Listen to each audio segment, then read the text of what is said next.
যুক্তরাষ্ট্রের ভার্জিন দ্বীপপুঞ্জের little Saint James হল, যা ছিল কুখ্যাত যৌন অপরাধী ও নারী পাচারকারী জেফ্রি এপস্টেনের অপরাধের কেন্দ্র, এবার সেই দ্বীপ থেকে নতুন ছবি ও ভিডিও প্রকাশ করেছে যুক্তরাষ্ট্রের হাউস ওভারসাইট কমিটি।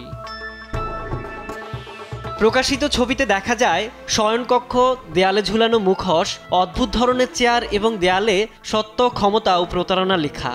ওভারসাইট কমিটির ডেমোক্র্যাট নেতা রবার্ট গার্সিয়া বলেন, এগুলো এপস্টেনের ভয়াবহ অপরাধের একটি পরিষ্কার দৃষ্টান্ত। স্বচ্ছতার জন্য এগুলোর সামনে আসা খুব প্রয়োজন, এতে পুরো সত্যি সামনে আসবে।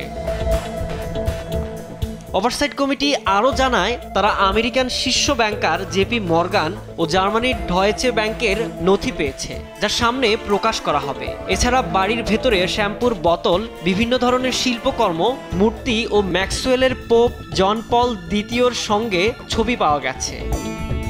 মেটার তথ্য বলছে, ছবি ও ভিডিওগুলো তোলা হয়েছে 2020 সালে, অর্থাৎ এপস্টেনের মৃত্যুর পর। তখন তার বাড়িটি সংস্কারের কারণে অনেক কিছু সরিয়ে ফেলা হয়েছে। এর মধ্যে গুরুত্বপূর্ণ বিষয় হলো, গেল মাসে মার্কিন প্রেসিডেন্ট ডোনাল্ড ট্রাম্প একটি বিল সই করেছেন। এ বিলে বলা হয়েছে 30 দিনের মধ্যে এপস্টেন সংক্রান্ত সব নথি জনসম্মুখে প্রকাশ করতে হবে। তবে চলমান তদন্তে সমস্যার কথা বিবেচনায় কিছু নথি গোপন রাখা হতে পারে। 1980 সালে এপস্টেন এ দ্বীপটি কিনেছিলেন। পরে 2022 সালে মার্কিন প্রশাসন $105 মিলিয়ন বিনিময়ে দ্বীপটি নিয়ে নেয়। নতুন প্রকাশিত এসব ছবি পূর্বের মামলার নতুন কোনো তথ্য না দিলেও এপস্টেনের জীবনযাপন ও অভিযোগের একটি বাস্তব চিত্র সামনে এনেছে।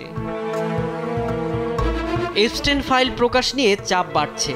19 ডিসেম্বরের আগে সব নথি প্রকাশ হবে কিনা এখন সেটি দেখার অপেক্ষায়। সাইদুজ্জামান, নিউজ ডেস্ক, দেশ টিভি।